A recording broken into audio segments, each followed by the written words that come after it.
presentation is if there is a word, funnest, and it was the funnest or most fun of the four that I put together, only because it was about a relative, and it was the one I really wanted to put together, and I did something different. I wrote the essay first, and then did the PowerPoints. Normally, because I taught training and motivational seminars in my business career, I would design the PowerPoint first and then write about it later. But this one was fun, so I hope you enjoy it. Now, I need to tell you that no picture exists of Jeremiah Leeds. So I took two of his sons and some descriptions. One picture is a son at the these are all from obviously around 1870, and this son was the first postmaster in Atlantic City, and the other son you'll see at the end was the first mayor of Atlantic City when Atlantic City was founded in 1854-55. But we'll start, and here's my point in this presentation. We have been led to believe that Atlantic County, Cape May County, Cumberland County, Salem County, and maybe Burlington County, and some of Gloucester County were populated by people that were dead broke, were just dysfunctional as can be, and almost needed to be put on an ancient public assistance program. The evidence shows the exact opposite. These families that populated at least eastern Gloucester County, what we call Atlantic County today, were primarily second, third, and fourth sons of families who could no longer feasibly divide their lands up between their kids, and so they took a chunk of money and they helped their kids buy land in Atlantic County. Now, they came from Cumberland County. The Reeves part of my family came from Greenwich. They came from Burlington. The Leeds family came from Burlington. They came from North Jersey, and they came from Long Island. So that's just a little bit of previous information that might help you just feel good where we are. And George, so my title is Jeremiah Leeds, the quintessential Yeoman Piney. He was the real Piney of his day, as opposed to the stereotype that we have today. Next slide. We are, now obviously you all don't need this, but sometimes where I go to teach, I do. I want to show them where Burlington is, I want to show them where Leeds is, and I want to show them where Little Lake Inlet is, where Atlantic City Inlet is. And by the way, on this particular map, Atlantic City Inlet is called Comfort Inlet. Once before, in the earlier map, it had some terrible name like Death Inlet or something. So evidently it wasn't something you want to go in. And this is Great Egg Harbor Inlet. I just put them there so you know where you are. Next slide, please. Now, this is Fithian. He is a minister from down in Cumberland County. And he is the person you would never want one of your daughters to marry. He is a boorish, obnoxious, chauvinistic idiot. However, he basically thought the woman he was going to marry should wait on him hand and foot and have no opinion. She didn't marry him. She chose to marry someone else. Anyway, he died. He's coming to Atlantic County, and he is the one that gives us the Piney myth. He says, many straggling, impertinent, vociferous swamp men were along this morning. They used me with great civility. That means they were polite to me. At 12, we began the service. There were about 40 or 50 present, and this is 1775. But he admits that there were some human beings living in our county. He says, I rode to the Forks at Little Lake Harbor and put up at Mr. Elijah Clark's. Mr. Clark is a man of fortune, economy, and taste. Of course, he invited him. And from the Forks, I rode to the seashore to Mr. Price's, Chestnut Neck, an English gentleman of fortune and breeding. Now, he also mentions in his journal that he visited other people at the beach, that's AC Inlet, there's only one person he could have visited at the beach, and that would have been Jeremiah's father, who was a Quaker. Absecon, Bardentown, Bastow, Furnace, Mays Landing, Leeds, and Port Republic. Remember, Port Republic was originally Wrangleboro. Port Republic name doesn't occur till the 1840s. Next slide. However, as opposed to Fithian, the 1773 land tax records show that at least 300 landowners / yeomen. The word yeoman means they had a trade, they had a farm. It means they were hardworking folks. Maybe more in Great Egg Harbor. The Revolutionary War payrolls that Charlie has put together show that there are about 400 men in the age in Atlantic County. The county is about 30 by 20, and if you were to look at the tax records of Atlantic County of the late 1700s, the supply tax that we use for our approving patriots, you'll find out that most of the people that are on the payroll are also on the tax records, which means they own land. So there goes the living out in the swamp picture. Yeah, if I can have the next slide. This just gives you an idea. By the way, this is a mock-up of what one of the old houses would have looked like in that place. But Jeremiah Leeds, it comes from a family, Thomas Leeds, Daniel, by the way, Thomas, we believe, spent some time in London in prison for being a Quaker. And he was wealthy enough that he could buy his way out of prison, immigrate with his 3 sons. One disappears, so we assume he died. And the other two come to Shrewsbury and then down into Burlington, and they come with money to buy big chunks of land. He moves there. He has his son Daniel, who becomes the New Jersey surveyor, the first surveyor general of New Jersey. And Daniel's son Titan is the beginning of the Jersey Devilment, by the way. But Daniel has a son Japheth. When Daniel was a surveyor, he conveniently surveyed pieces of land for himself, and one of those was about 1,500 to 2,000 acres at Leeds Point.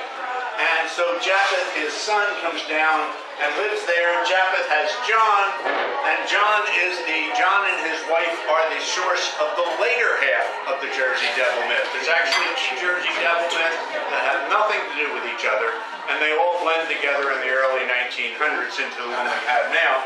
They have Jeremiah in 1754. So Jeremiah is born in Leeds in 1754 to a family that has 6 or 7 kids. He is 250 pounds, he is 6'2", and in that day, that was tall. That was very tall. The family myth says that in the militia, now this has never been proven, it's a family story in the Leeds family, that he was head and shoulders above almost everybody else in the 3rd Battalion, which would make sense, by the way. Next slide. Now, the Japheth Leeds house actually existed for a while, and there's an old photograph of the house of his son that was rebuilt on the same place and exists in the Atlantic County Historical Society.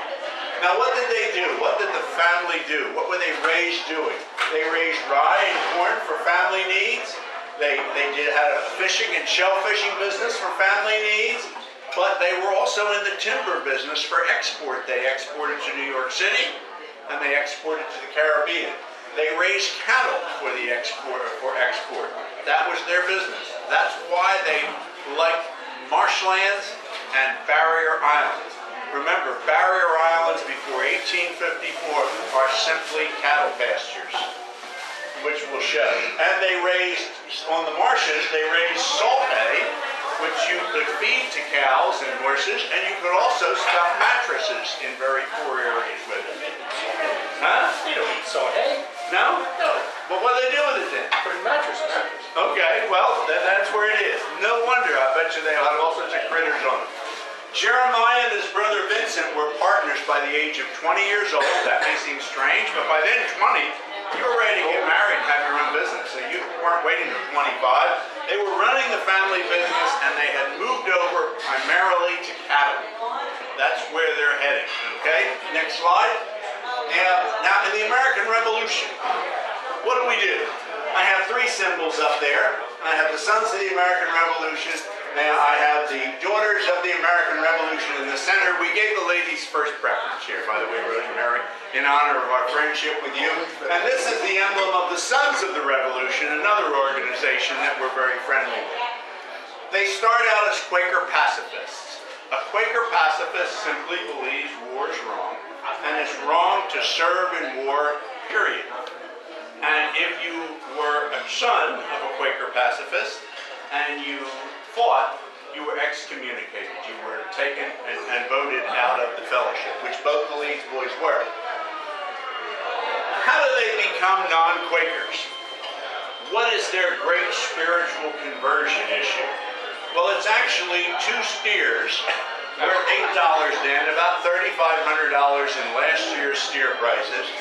The story is this, that they were out on the meadows, a British ship comes into Leeds Point, and it's told by not only Leedses, but by other people. British ship comes in, and acquisitions 2 steers and says, here's a receipt for it, see if you can collect. They kill the steers, put them on board, and away they go. And these 2 Quakers convert to becoming Methodists. And Jeremiah enlists in 1776 in Captain Nehemiah Morse's company, and he first served a month on guard duty at Cooper's Ferry, protecting the New Jersey side of the river because the Congress is meeting in Philadelphia. Next slide. Now, what happened? At this point, 1775, right after, within a month after, now you're going to have to help me with some names here, right after, Lexington and Concord, that part of the memory work tonight. And right after Lexington and Concord, within a month to 5 weeks, there were already orders being given in Atlantic County and the fort at Chestnut Neck, at the inlet, Old Egg Harbor Inlet, Holgate today, is being built. It's not a fort in your mind. It's a mud enclosure. What do you do there? We have people on duty, and we have early thanks to Joey, where we have early receipts for cannon that were there at time, and then later moved. You're watching for British ships, and you also have pilots that will go out in small boats to bring ships that are friendly in. So that's what the fort is used for. Stryker, when he did the monument, made a critical error. He conflated the fort at Foxborough, which the meadow is still called today, with the gun emplacements at Chestnut Neck, and decided to call Chestnut Neck Foxborough. And from about 1900 on, it was confused. Thanks to Joey Harness doing the research and really putting the nail in the coffin that I started to build, we now know that there was a fort out there. Actually, there were 3 forts. But anyway, the British were combing the barrier islands and the Bay Islands to commandeer cattle. They're out to get feed for their animals and firewood. Legal thievery. Why do they need it? They've got 20,000 to 30,000 troops in New York City, and they are out foraging for supplies for them. And this was one area that they foraged very heavily.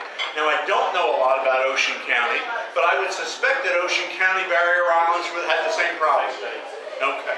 So, anyway, the Loyalists were doing the same, groups of Loyalists. Now you say, where did the Loyalists come from? Primarily north of here. Tuckerton was a hotbed for British Loyalists. And when you go up to Monmouth County, you had a chunk of them up there. And the Burlington County could only get one regiment of militia. And so they had that issue, and then some areas of North Jersey. So you had the Loyalists were doing the raiding parties. So inlet watch forts were constructed. And the pension applications were 1832 pension applications that you might have, if you survived from the Revolution in 1832, you could apply for a pension. And in those pension applications, what you would have had to do is you would have had to write down when you enlisted, who you served under, where you went, and what you did, to some extent. Interesting fact, in what we call Atlantic County today, more pension applications have survived than all the rest of South and almost Middle Jersey put together. We have 30 pension applications, plus 2 that are completely illegible that I have no idea what they say. They're just wiggly lines and that's it. But, so when I say pension applications, and I quote people, now I'm quoting first-hand documents that the soldiers actually wrote. They tell us about the inlet watch forts as early as August '75. Remember, when you go back, you're only talking the spring of '75 where you get Lexington and Concord. Yeah, I had William Jeffries, Isaac Hitman. What did they do? They were organized into patrols and they walked up and down the barrier islands, stopping the British from stealing the mainland folks' cattle herds over there on their pasture islands. There's nobody living on the islands at this point. They're just pasture land. The British ships in 1776, we now know from Private Zadok Bowen's pension application, was destroyed because so many British ships were getting snatched by privateers and brought into Chestnut Neck and being sold off, that the British did something about it. Now, we don't usually think about the British destroying Chestnut Neck before, but Zadok Bowen says it was immediately rebuilt. Can I have the next slide? Yeah, we look again, and this strange little thing that you see here, I want to, is everybody familiar with Great Bay? Great Bay, and this is the inlet that we have today. Notice here, you may not be able to read it, it's called New Inlet. In order to have a new inlet, what do you also have to have? An old inlet, that's right. Here's Old Inlet here. This is an 1841 map. This is the old inlet. This is Holgate today, and this was Tucker Island, and this was planned to have a community on it at one time. Here is Foxborough. There's one point, and this strip right in here is called Soldier's Hole. No idea why, but that's what it's called, and it always has been called. So it goes back maybe. The stories I always heard about Soldier's Hole, they were sitting there in small boats, watch for the British, and that's how it got the name Soldier's Hole. Well, that would make sense, because here it is. Now, here's the trick. Here's how the British had to get in. There is a shoal out here, and notice you're getting these points on the island. That's normal evolution. They had to sail south of Old Inlet, then they had to catch the wind and come up, because all this was sandbar in here. And so if they're coming up here, and there's sandbar here, and there's sandbar in here, they are a dead shot from the cannon from Foxborough, and that's why they put the fort there. So that gives you an idea of why the Foxborough Fort is an Old Inlet, and this area also used to be used as a place to anchor the prizes and that sort of thing. And that comes in various, and it was also called, by the way, Fort Tucker out here at one time. Okay, this little fort right here. Why? Because it was right next to Tucker's Island, and Tucker's Island had a hotel. Next slide. What happens? The war goes on. Washington has a problem. He gets chased out of New York City. Gets chased out of Harlem. Gets chased across the off the Hudson River. He gets chased down through New Jersey, and he gets chased across the Delaware at Trenton. And he is now sitting in December 1776 in Trenton with a few thousand troops that are left. And he's just about to get fitted for a hangman's noose, because if he doesn't do anything, the American Revolution is simply over. He decides to set up what we call Washington's crossing of the Delaware. But what we don't usually think about is he needed a foil. You see, on the other side of the Delaware River, Washington has his troops, and at Trenton, the Hessians have, on the British side, about 900 troops, let's say. But what we forget is just a few miles away in Bordentown, there are 2,000 reserve troops, British and Hessian reserve troops. And these reserve troops include what we would call the British Special Forces today. Washington does not want to come across the Delaware and meet those fellas head on in order to help him. So what he asked to be done is that a feint would be made. And so what he does is he gets the Gloucester militia, both the Eastern and Western, and he brings them all together in Morristown, brings them out to Mount Holly. Thank you for the mind to click in. At this point, the British know he's there, and they start to come down. What he does is brilliant. He baits the British reserve troops. He gets out there and he goes, and the British do exactly what he expects them to do. They start shooting at Petticoat Bridge. The Americans back up. And what do they do when they back up and get to the next hill? Do it again. And they bait the British all the way back to Mount Holly, where the commanding officer gets involved with a lovely widow lady and gets stuck there for the weekend. Meanwhile, back in Trenton, Washington crossed the Delaware, and you know the rest of the story. The guy down, the British commander of the reserves, is so embarrassed that he runs all the way back to Perth Amboy. Later on, he is so embarrassed he tries to take care of his reputation, and he commands the soldiers at Red Bank. And at Red Bank, he loses his life, partially for being so stupid here. So, what happens? Petticoat Bridge leads to Washington crossing the Delaware. He wins.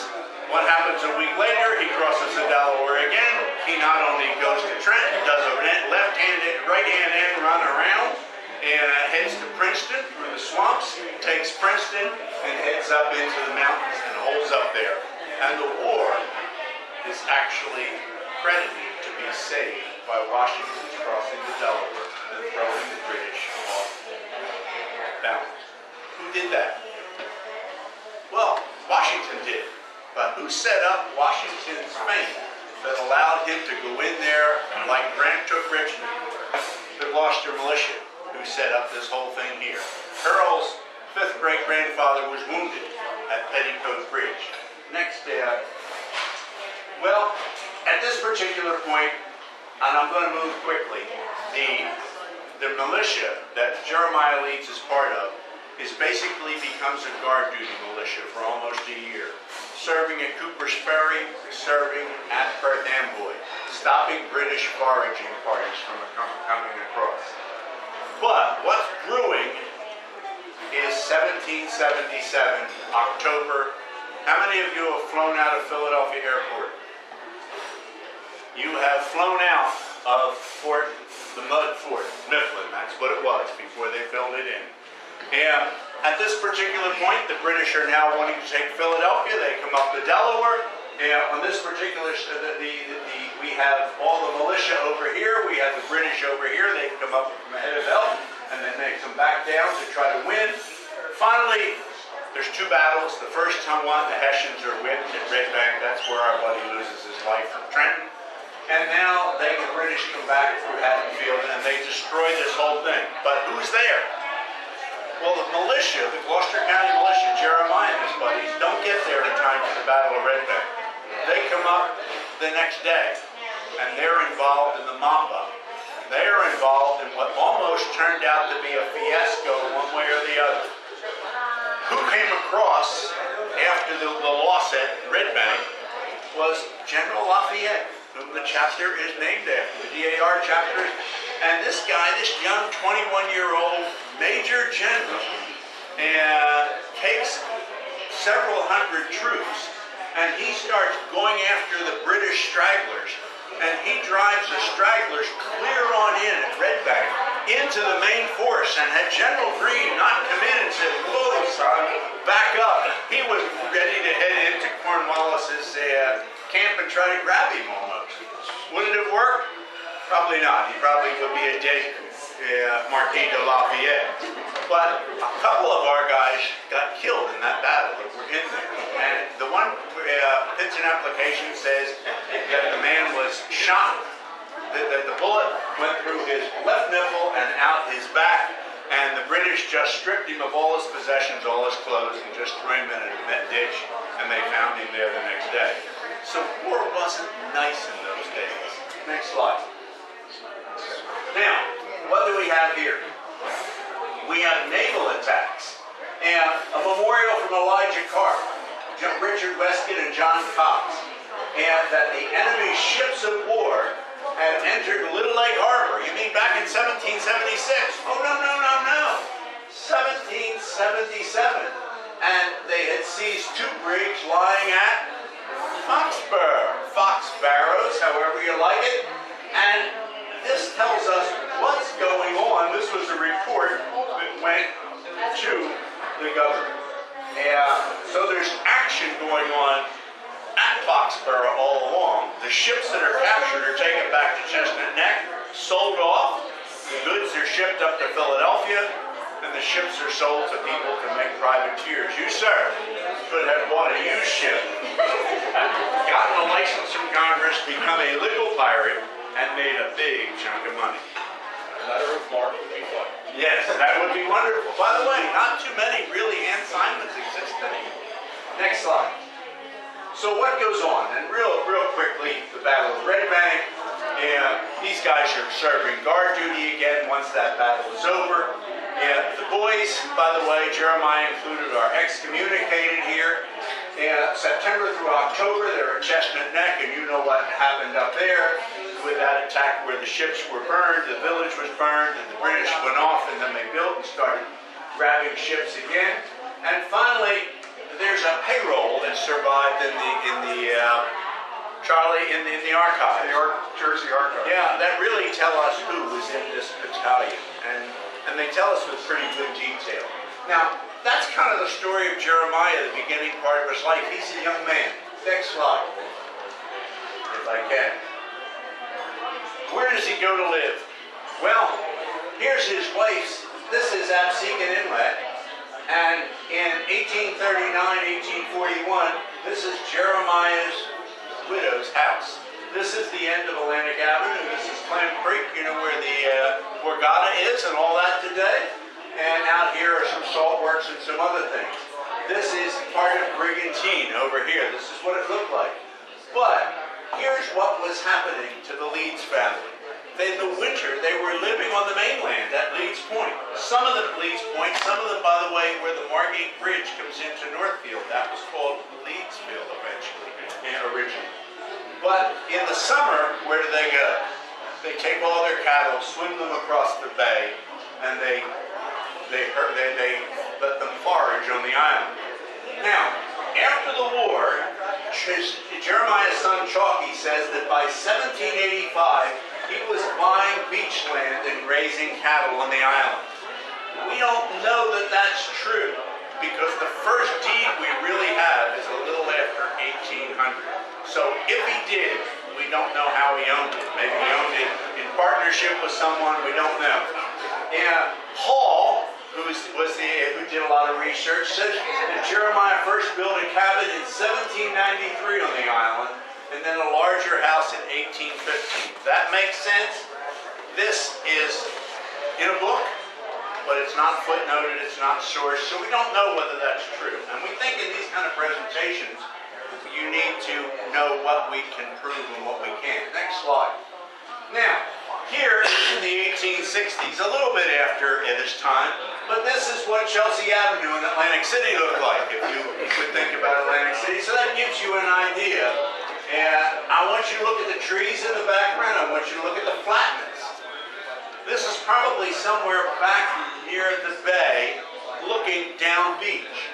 But if you were to go to the shoreline, the early maps show, and I'm putting the word mountain range in quotes, a mountain range of 30 to 50 foot sand dunes going all the way from the inlet all the way down to Jackson Avenue, where there was a dry inlet that only had water in it during low tide. The same, by the way, is how we get our Ventnor-Moorgate separation between cities. There was another dry inlet there, which, by the way, I've never found a name for to this date, but it's there, and my brother has found the old bulkheads, being the housing inspector for Ventnor, on both border streets.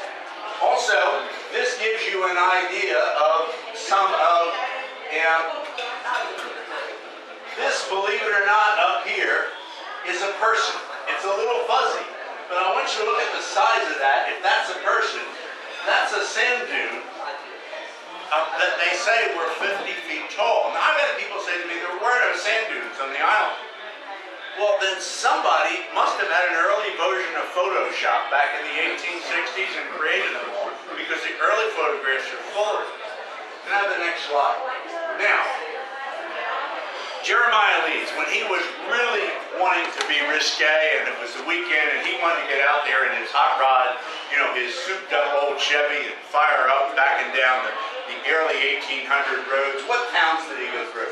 Well, if he went to almost to Chestnut Neck, by the way, in the 1800s, early 1800s, there was no bridge over Nicody Creek.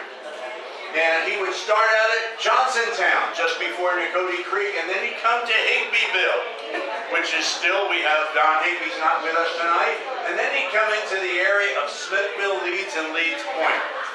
If anybody tells you they know the difference where the line between those three are, they're absolutely wrong. Nobody knows them. They're just various names. Then he'd come to a place called Centerville. Why it's called Center, I have no idea, because it's not in the center of it. Oceanville still exists today. There's a little Methodist church at Conoverville. Yeah, that still exists. Absecon. Now, how many of you know where Delilah Road hits Shore Road? That is where the Mount Pleasant Methodist Church is, because that area was called Mount Pleasant. You drop down and there was no Pleasantville early on. And then you get Smith's Landing. Smith's Landing is right about where the old Pleasantville Yacht Club used to be. Maybe about 3 or 4 streets south of the Black Horse Pike. And then you have Bakersville, which is where the get my mind together. Bakersville, where the Margate Bridge comes into Northfield. And by the way, Jeremiah Leeds is buried in a particular area, maybe. Okay, he was buried in a field on family land, and the company that owns the Margate Bridge, the Ole Hansen Company, decided to build a big housing development back there, and they swear that they dutifully and carefully dug up his body and replaced it in a mound in the middle of a street in Bakersville. The odds of his body being in there are about as good as Dennis growing wings, okay? But that's the story, and we can't go any further than that.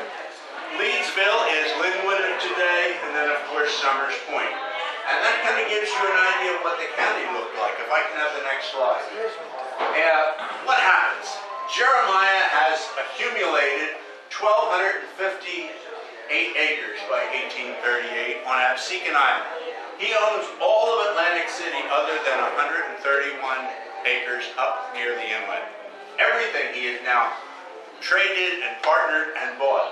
He doesn't leave a will, and so the Orphans Court tells us what happened to all the acreage. And 66 acres he owned in Leeds Point, 185 in Leedsville. He paid an average of 40 cents of an acre for them, and they were sold for anywhere from $5 to $17 an acre to the people who started Atlantic City. And his estate value is about $650,000 plus herds and movable assets, not counting what we would inflate that today to, because that would be if it was just Barrier Island land, what it would be worth.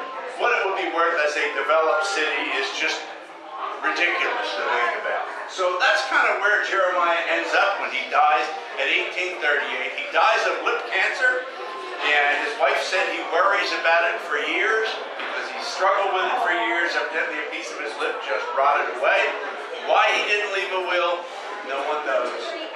Next slide. This is what his second wife looks like, Millicent Leeds.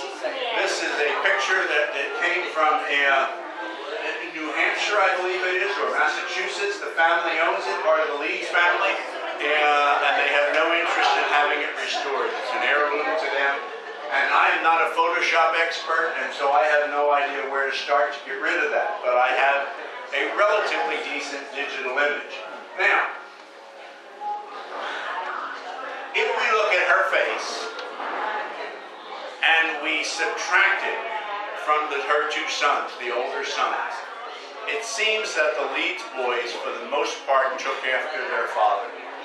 I showed them to an artist who does reconstructions, and he said, if you take Chalky Leeds and Barkley Leeds, and you look at them together because of their height, the way their faces shape, that's probably a relatively decent idea of what Jeremiah Leeds looked like. If I can have the next slide. And this is my son's, by the way, standing at where his alleged body is today. That is his original gravestone, by the way. But whether there's a body underneath that mound or not, we can't tell you, because if there was, there wouldn't be much left of it 100, almost 200 years later. The word plantation is just a word for a farm, and this was at his plantation in what is now Northfield. Now, somebody told me I should take the word plantation out because it's no longer politically correct, but I need to quote Rhett Butler from Gone to the Wind. Frankly, madam, I don't give a damn. I'm retired, I don't have to. Okay, so that's so much for that. Next slide, please. So what I would submit to you is that Jeremiah Leeds was the quintessential Piney. He was, yes, he did very well financially, but he doesn't ever seem to flaunt it, and his determination to be a normal farmer bayman and leave his kids well off seems to be pretty typical of early Atlantic County. So he's a typical fifth-generation yeoman Piney farmer. So I suggest to you that he is the model for the real Piney of Atlantic County, not the swamp man. He's a farmer, a bayman, and a land speculator. He's a typical 3rd Battalion fighting Quaker who gives up Quakerism. There were a lot of Quakers in Atlantic County. It was almost all Quaker. But by the end of the Revolutionary War, there really aren't many Quakers left. They all became Methodists and Presbyterian. Particularly the Presbyterians, because the Presbyterians were some of the staunchest patriots in the New Jersey area. That's, people say religion has nothing to do with politics. Well, it really does in a lot of cases if you look at it accurately and you're not afraid to ask. Now, you don't necessarily have to agree with somebody's religious views, but facts are still facts. You don't have to agree with George's views as a psychologist, but the fact is, you're going to have to come up with some real good facts to discount it before you just talk a lot. He's a typical prolific family man of the era. He has 2 wives, birthing 9 children, 6 reach adulthood, and he produces a whole herd of grandchildren. The Leeds family book done in the 50s and 60s is that thick. I mean, these guys they're like rabbits. There was no television, so what else? He was also, now I want you to pay attention to this last thing. He is a typical son of the Puritan era. I'm not saying he's a Puritan. I'm saying the Puritan era. In that, providing for his children's future in saleable farmland is considered what a gentleman and gentlewoman do for their children. Remember, Quakers are religious people. The Puritans are religious people. Not everybody's religious, but they do follow a religious ethic, a Judeo-Christian ethic. And in the book of Proverbs, which I didn't even notice until this year when somebody challenged me to read it, I read it through again, and it basically, if I can give you my own translation of what it says, is it says, a responsible father provides not only for his children, but his grandchildren if possible. And the idea was, don't think of yourself so much, think of the people that come after you. And that was a big deal. And so Jeremiah and his whole crew here in Atlantic County are here because of their Puritan era parents and grandparents in Cumberland County, Greenwich. Very, very wealthy little area in the Revolution. North Jersey, Burlington, and Long Island. That's where they come from. A few did come directly from Hartford, Connecticut as well. And so that's how Atlantic County gets populated. It stays about the same in Jeremiah Leeds' time. It doesn't start to explode until after Atlantic City is formed in the middle 1850s. And after Atlantic City opens, Dennis, Atlantic County is Atlantic City driven. Period. When people say today, it's not fair that Atlantic County is the center of Atlantic City is the center of Atlantic County. I said it is the economic engine that, for the most part, other than a few things, has driven the growth and the decline, by the way, of Atlantic County. I think that's the last slide. Did we, George? No? Here is chalky Leeds, and this is probably as close as we're going to get to what Jeremiah looks like. And so, looks like a pretty friendly guy. And so, I thank you for letting me introduce you to my 5th great grandfather. Are there any questions you have, any comments, any additions or corrections you would like to make? Yes, sir. Why so many Quakers? That's a good question. Because South Jersey, where I'm from, was filled with Quakers. Okay. Pennsylvania was given to William Penn because he was owed money by the king. West Jersey, which is that line from the northern Delaware to Little Egg, was considered part of that land grant of Pennsylvania. And so the Quakers moved on both sides of the river. In fact, by 1680, they had already populated Burlington, New Jersey. There were also a big chunk of Swedes down in Salem County that come in.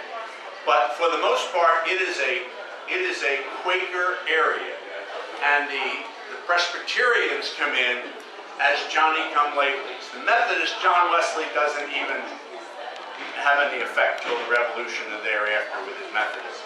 Okay? So it's Quakers and Presbyterians and some Baptists sprinkled in. But the Quakers are the top dog on the block. And by the way, they were clannish. They financed each other's business transactions. They were shrewd businessmen. And they saw no conflict between treating their neighbor nicely and beating him in a business deal. Although, I believe they were the first group to use a set price tag on an item. On an item that they were selling. Yes, that's exactly Everything right. else was bargaining and dickering. That's right. They also were the only group in America that we know of that really treated the indigenous American Indians fairly in acquiring the land. And that's why there were very few Indian wars in eastern Pennsylvania and none in southern New Jersey. It was a peaceful transition. Any other questions or comments? If not, I hope you enjoyed your dinner. Here is what I need you to do.